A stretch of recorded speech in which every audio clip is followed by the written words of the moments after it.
आपण येथे बाबाला प्रणाम करू. भगवान बाबा हनुमान जी को प्रणाम. महान त्यागी बाबा जुमदेव जी को प्रणाम. परमात्माए नमस्कार. भगवत प्राप्तिकरिता निष्काम कर्मयोग साधण्याकरिता परमपूज्य परमात्मा सेवक मंडळ नागपूरच्या वतीने बाबांच्या आदेशाप्रमाणे आजचे नवे मासिक हवन कार्य पागोडे साहेब यांच्या निवासस्थानी पार पडले. त्या निमित्ताने चर्चा बैठकीचे आयोजन केले. या चर्चा बैठकीमध्ये स्वयं भगवान बाबा हनुमानजी उपस्थित आहेत. त्यांना माझा प्रणाम. मानव धर्माचे संस्थापक महात्यागी बाबा जुमदेवजी उपस्थित आहेत. यांना माझा प्रणाम. मातोश्री वाराणसी आई उपस्थित आहेत. यांना माझा प्रणाम. आजच्या चर्चा बैठकीचे अध्यक्ष परमपूज्य परमात्मा सेवक मंडळाचे मार्गदर्शक आणि शाकोली शाखेचे उपाध्यक्ष श्री माननीय डोमाजी लांजेवार साहेबांना माझा नमस्कार.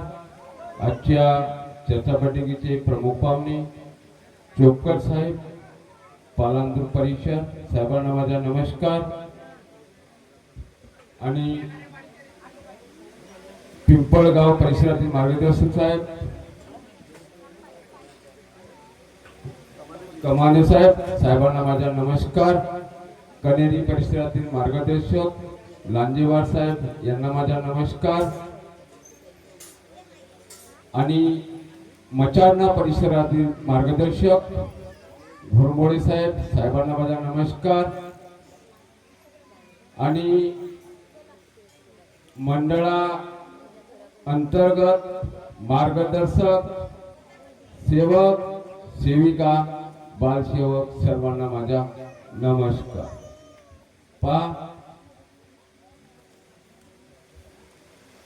आज भगवत कार्याची चर्चा बैठक चालू आहे. 4 तत्व 3 शब्द आणि 5 नियम आणि सेवकांना आलेले अनुभव ह्याशिवाय सुरुवात. आतापर्यंत आपण बाबाचे विचार सेवकांना जे अनुभव आले अनुभवाच्या माध्यमातून आपणास सांगितलेले आहे. मार्ग सत्याचा आहे. बाबांनी सुद्धा प्रचार प्रसार करून भगवत कार्याची चर्चा बैठकीच्या माध्यमातून दुःखी कष्टी मानवाला जागविण्याचे कार्य केले. मानव हा अंधश्रद्धा, वाईट विचार, वाईट व्यसन यांच्यामध्ये डुबलेला होता. आणि बाबांनी सुद्धा सांगितलं की मानवाने माणसासारखे कार्य केले पाहिजे. तो मानव आहे. मग मानव व्हायचा आहे का दानव व्हायचा? दानव म्हणजे कसा होईल आणि मानव म्हणजे कसा होईल? बाबांनी 4 तत्व 3 शब्द 5 नियम दिले. त्या पद्धतीने त्या चाकोरीमध्ये परमेश्वरी कार्य केलं तर परमेश्वर आपल्याला मिळणार.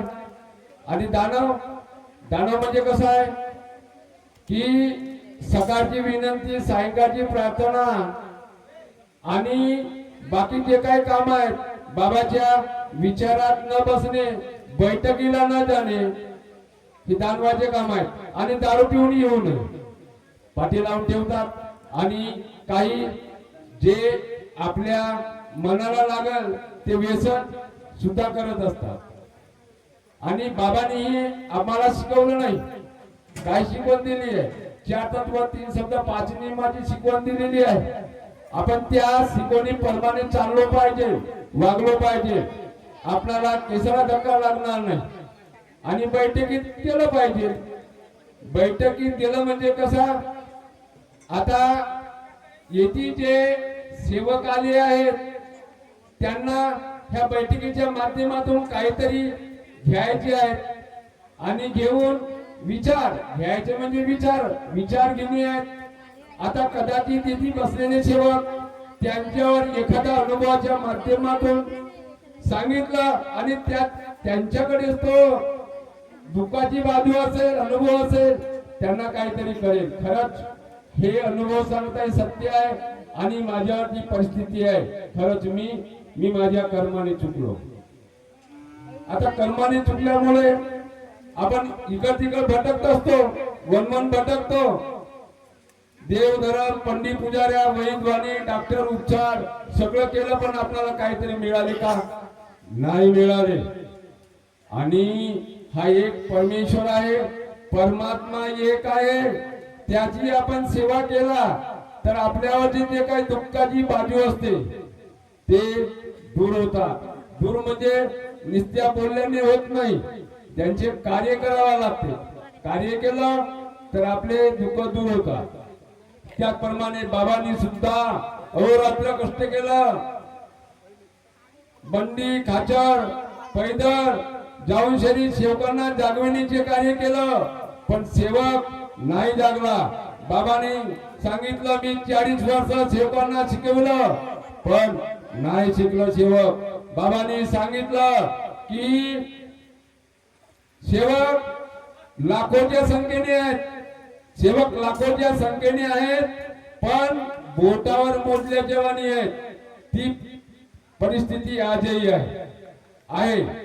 आज एखाद्या सेवकाला सांगितलं चला बैठक आहे, अजी नाही म्हणे, मला काम आहे. कोणते बहाणे सांगतात आणि भगवत कार्याला भेटत नाही. आणि मग काय म्हणतात, अजी साहेब माझ्यावर हे दुःख आले, जी काहून आले? भगवत कार्याला जा सांगतो, पण ते भगवत कार्य करीत नाही आणि दुःख आले म्हणतात. हे योग्य नाही. त्याचप्रमाणे बाबांनी सुद्धा अहोरात्र कष्ट केलं आणि बाबाच्या परिवारावर सुद्धा दुःखाचे संकट होते. बाबांनी सुद्धा मेहनत केली. मेहनत म्हणजे अशी की परिवार दुःखात आपण कुठंतरी जायचं आणि आपल्या परिवाराला सुख शांती मिळाली पाहिजे, यासाठी बाबांनी सुद्धा जाण्याचा प्रयत्न केला. की जाता जाता बसले होते आणि जाऊन निघाले, तेवढ्यात एक साधू आला आणि बाबाला विचारलं, बाबा तुम्ही कुठं चालल्या? बाबांनी आपली भीती सांगितली परिवाराची.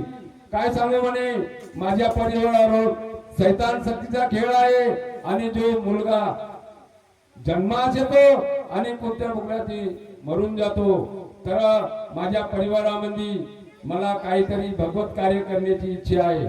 थांबा म्हणे, तुम्ही कुठून निघता? पहा म्हणे, एक गुरुमंत्र आहे, माझ्या आजोबापासून त्या मंत्राचा उच्चार केला तर आपल्यावरचे दुःख दूर होतात. ती तर सांगितलं, ठीक आहे म्हणे.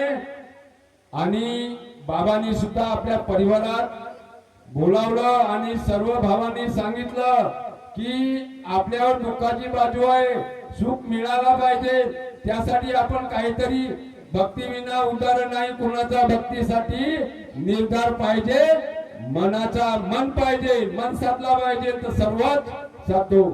तर विचारल्यानंतर भावांनी नकार दिला, पण बाबांनी सांगितलं, ठीक आहे तुम्ही भक्ती करण्यात तयार नसाल, मी हे भक्ती करतो, पण माझी एक अट आहे. अट अशी आहे, माझा मुलगा आणि वाराणसी जर माझ्या जीवाचं जर काही भक्ती करता बरं वाईट झाले तर या तुम्हाला सांभाळपण करावा लागेल. ठीक आहे, बाबांनी केल्यानंतर भक्ती चालू झाली. सकाळी उठून आंघोळ पाणी करून मंदिरात जाऊन प्रतिज्ञा करून बाबा यायचे. आता चालू झाल्यानंतर एक दिवस परमेश्वर कोणत्या नाही कोणत्या माध्यमातून आपली परीक्षा घेत असतो. बाबाची सुद्धा परमेश्वरानं परीक्षा घेतली. बाबाच्या पुतणी आहे, त्या पुतणीवर असे दुःख आले की त्या मुलीला हात सुद्धा धरू शकत नव्हतं. पण फोडे आले, फोडे फुटले, रक्त मुंग्या लागले. आणि बाबाचा भाऊ आला आणि म्हणे, बाबा म्हणे मुलीवर खूप दुःख आले आहेत, तर चला बघणार. बाबांनी सांगितलं, माझ्याकडे तर काहीच नाहीये, मी सकाळी आंघोळ करून शनी मंदिरात जाऊन अगरबत्ती कापूर लावून येतो. नाही बाबा म्हणे, तुम्ही कमीत कमी या आणि त्या मुलीला बघा. पहा, बाबा बघण्यासाठी गेले आणि गेल्यानंतर बाबा फार दुखी झाले. भगवंताला सांगितलं, भगवान बाबा हनुमानजी आणि मी तुमची विधी करत आहे आणि ह्या मुलीवर दुःख कसे आहेत असे आले आहेत. तर बाबा हनुमान दुसऱ्या दिवशी महादेवी बाबा जुमदेवजी आंघोळ पाणी करून मंदिरात गेले आणि त्या मंदिरामध्ये परमेश्वराला सांगितलं की भगवान बाबा हनुमानजी त्या मुलीचे दुःख दूर करा, नाही तर अन्यथा आपल्या चरणी मला विलीन करा. पहा मानत्या की बाबा जुमदेवजीने किंवा हा एक परमेश्वराला वचन दिला आणि पहा परमेश्वराला काहीतरी घडवणे होतं आणि घडवल्यानंतर मग पहा बाबाला ती मुलगी अंगणात खेळताना दिसली. पहा बाबाची ही पहिली परीक्षा झाली का नाही? परिवारामध्ये कसं बोलला पाहिजे, मुलाबाळांना कसं बोलला पाहिजे, चाललं पाहिजे. राग आला तरी मुलांना एक थप्पड मारून टाकायचं, पण मुलाला वाईट विचारानं बोलायचं नाही. आणि म्हणून आपण चर्चा बैठकीच्या माध्यमातून काहीतरी शिकाल आणि मी सुद्धा काहीतरी घेऊन जाईल. मला सुद्धा येथे मी शब्द दिला होता, माझी तब्येत बरोबर नव्हती. आता बरोबर नसल्यामुळे मला आता जावाचं नाही. मी परमेश्वराला सकाळी सांगितलं विनंतीमध्ये, बाबा हनुमानजी माझी तब्येत बरोबर नाही आणि मला तिथे कार्यक्रमाला जायचं. आता काय जाते मला तुम्ही 4 तत्व 3 शब्द 5 नियमाची मला सद्बुद्धी द्या. पहा मी आल्यानंतर खूप मला जळजळपणा होता, माझा बोले नव्हता भुजत, पण आज मला इथं संचालकांनी 2 शब्द सांगण्याची संधी दिली आणि ते मी माझ्या अंगाबायाच्या दुखणा आणि सर्दी शिरकुंबा कुठं गेला हे मला आश्चर्य वाटते. खरंच मला आता चांगला वाटून राहिला आहे. म्हणून आपण सांगितलं की बैठकीला जा. बैठकीला गेल्यानंतर आठवडी बैठक असते. आठवडी बैठक मध्ये आपण एकटेच नाही जायचं, पूर्ण परिवारासहित जायचं. आपण एकटेच गेल्यानंतर घरी आपण बैठकीमध्ये 25 सेवक राहतात. 25 सेवकांना उभा करतात, प्रणाम होतो, जयघोष होतो. आणि घरी बसणाऱ्याला किती प्रणाम जयघोष करतो? एक वेळ नाही करत. आणि बैठकीत गेल्यानंतर 20 ते 25 वेळा आपण जयघोष प्रणाम करतो. मग घरी बसणाऱ्याला परमेश्वर मिळेल का भगवत कार्यामध्ये गेल्याला मिळेल? भगवत कार्यामध्ये नाही मिळेल का? म्हणून आपण जाण्याचा प्रयत्न केला पाहिजे. म्हणून मी एक अनुभव सांगित आहे. अनुभव असा आहे, एक सेवक होता. आता सेवक असल्यामुळे त्याच्यावर दुःख आले. आता दुःख आल्यामुळे डॉक्टर उपचार वैद्यवानी सगळं त्याने केलं. आता मार्गामध्ये प्रवेश केला, दुःख दूर झाले. तर आता आल्यानंतर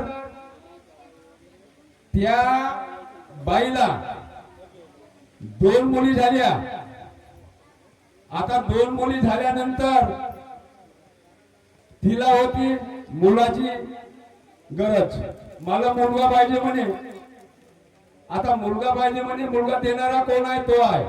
बाबांनी सांगितलं फळाची आशा करू नका, फळ देणारा तो आहे का नाही? तर त्या बाईनं 2 वेळ आभासन केला आणि ती आता गावामध्ये पलटीची काय दवाई देते म्हणजे ना, पलटी काय ते त्याचं ते मालूम. त्या बाईनं पलटी दवाई खाल्लं आणि डॉक्टरकडे चेक केलं, मुलगी आहे. तिने आभासन केलं 3 महिन्याची. अजून दुसरा झाला, अजून मुलगी आहे म्हणलं, अजून आभासन केला. आता माझ्याकडे आल्यानंतर त्याने सगळी आपली सांगितलं त्यांना, हे तुम्ही केले हे चुकीचे आहे, केले हे आभासन केलं हे चुकीचे आहे, हे चूक आहे तुमची. आणि त्यांचा विचार घेऊन शरी पहा, तुम्हाला मुलाची आवश्यकता आहे त्या परमेश्वराला सांगा, फळ देणारा तो आहे. आणि कर्म करणार तुम्ही आहात. तर त्यांनी कार्याला सुरुवात केली आणि कार्य करा. परमेश्वरी बाई गरोदर राहिली आणि तरी गरोदर राहिल्यानंतर बाईला विचलित झाली. साहेब म्हणे ते पालकची दवाई खाऊ का? तुला कोणा सांगलं पालकची दवाई खाल्लं पोरगा होते का? काही नाहीये. तर नाही जी म्हणे तू खाऊ नको म्हणला. तुला मुलगा पाहिजे देणारा तो आहे, फक्त तू भगवत कार्य कर. त्यांनी भगवत कार्य केलं. कार्य केल्यानंतर आणि त्यांनी एक शब्द सोडला होती. साहेब म्हणे 9 महिने झाल्यानंतर काही आम्ही तुम्हाला दवाखान्यात जायचं काम पडला तर तुमची भेट घेतल्याशिवाय जाऊ नाही. आता त्या बाईला 9 महिने झाले. दवाखान्याची गाडी बोलावला. आता दवाखान्याची गाडी बोलावल्यानंतर गेले ते माझ्यापर्यंत आले नाही. त्यांनी मला फोन केला नाही, काहीच नाही. दवाखान्यामध्ये जातात 2, 4, 5, 6 दिवस झाले पण त्या बाईची डिलिव्हरी होत नाही. डॉक्टर म्हणते नॉर्मल आहे. डॉक्टर का म्हणते सगळं नॉर्मल आहे, डिलिव्हरी काऊन होत नाही? तर त्या सेवकाने मला फोन केला. साहेब म्हणे डिलिव्हरी होऊन नाही राहिली. मी म्हणलं कुठे ना कुठे तुमच्या कर्माने चुकले असाल, त्या परमेश्वराला सांगा, येऊन मागा. तर सांगा म्हणे तुम्ही काही. तर चूक झाली आहे तुमची म्हणला. लक्षात आले का? होजी साहेब म्हणे आम्ही तुम्हाला मी शब्द सोडलो होतो म्हणे दवाखान्यात नेवायच्या पहिले की मार्गदर्शकाला विचारल्याशिवाय आम्ही सामने जाणार नाही. आणि साहेब तुमच्याकडून आम्ही शब्द घेतला नाही आणि मी ऍडमिट केलं. ही चूक आहे का? चूक आहे, माफी मागा. आणि 11 दिवस म्हणजे त्यांना 11 फुकाचा तीर्थ बनवा म्हणला. दवाखान्यामध्ये कोटी अगरबत्ती कापूर लागत नाही. तुमचा विश्वास असेल तर परमेश्वर मिळेल. त्यांनी एक बसलं आणि गिलासामध्ये पाणी घेतलं आणि त्याने 11 फुका मारून शरीर त्या बाईला तो तीर्थ बनवून दिला. आणि तीर्थ बनवून दिल्यानंतर त्यांना सांगितलं 5-10 मिनिटांमध्ये बाईची डिलिव्हरी होऊ शकते. पहा शब्द निघाला, त्या शब्दाचे त्यांनी पालन केलं आणि त्या बाईची डिलिव्हरी झाली आणि तो मुलगा जन्माला आला. कसं असते म्हणजे सांगण्याचं तात्पर्य शब्द हा भगवान आहे, शब्द हा शैतान आहे. याच्या माध्यमातून आपण सुद्धा तत्वशब्द नियमाचे पालन केलं. आज पद्धती गरोदर राहायची ते पाळायची, त्याला काय अर्थ? ते कार्य करत नव्हती, कार्याला परमेश्वराला मानत नव्हती, तिच्या त्या मार्गात ती मेलेली नव्हती आणि त्या कारणामुळे तिला तो प्रकरण घडत होता. आणि ती आता खरंच तिला भगवंताची ज्योत लावून मिळाली. ती आता सुखी समाधानी आहे. आणि त्याचप्रमाणे एक छोटासा म्हणजे कसा, आता माझी मुलगी पेपर होते, जीएनएम नर्सिंगचे पेपर होते. त्या मुलीला सांगितलं त्या परमेश्वराला जागव आणि प्रणाम करून शरी पेपर सोडव. तर केलं तिनं आणि एक तिला अनुभव मिळाला की प्रॅक्टिकल असते, जीएनएम नर्सिंगची प्रॅक्टिकल असते ती 15 मिनिटाची असते. आता 15 मिनिटाची प्रॅक्टिकल असते. सर्व मुली 15 मिनिटांनंतर तिथे परीक्षक असते, तो 15 मिनिटं त्यांची परीक्षा घेते. आणि ही मुलगी होती माझी, तिनं परमेश्वराला सांगितलं की भगवान बाबा हनुमानजी 15 मिनिटाची प्रॅक्टिकल आहे आणि या प्रॅक्टिकल मध्ये मला 4 तत्व 3 शब्द 5 नियमाची सद्बुद्धी द्या आणि मला 3च प्रश्न विचारले पाहिजे. हिनं परमेश्वराला योग ठेवला. पहा मुलीचा नंबर आला, ती गेली आणि त्या मुलीला फक्त 3च प्रश्न विचारला म्हणे. 3 प्रश्नाचं उत्तर मी दिलं म्हणे आणि मी बाहेर निघलो म्हणे 2 मिनिटात. बाकी सर्व मुली म्हणत म्हणे का आम्हाला 15 मिनिट विचारा, तुला 2 मिनिटातच कशी आली? त्यांना मी काय सांगलो नाही म्हणे. बाबा म्हणे हा मला अनुभव भेटला म्हणून तुम्ही 4 तत्व 3 शब्द 5 नियम पाळण्याचा प्रयत्न करा। माझ्या हातून माझ्या परिवाराने बोलण्याचा काही चुका झाल्या असतील मी शब्द ठेवून माफी मागतो, मला माफ करा। सर्वांना माझा नमस्कार।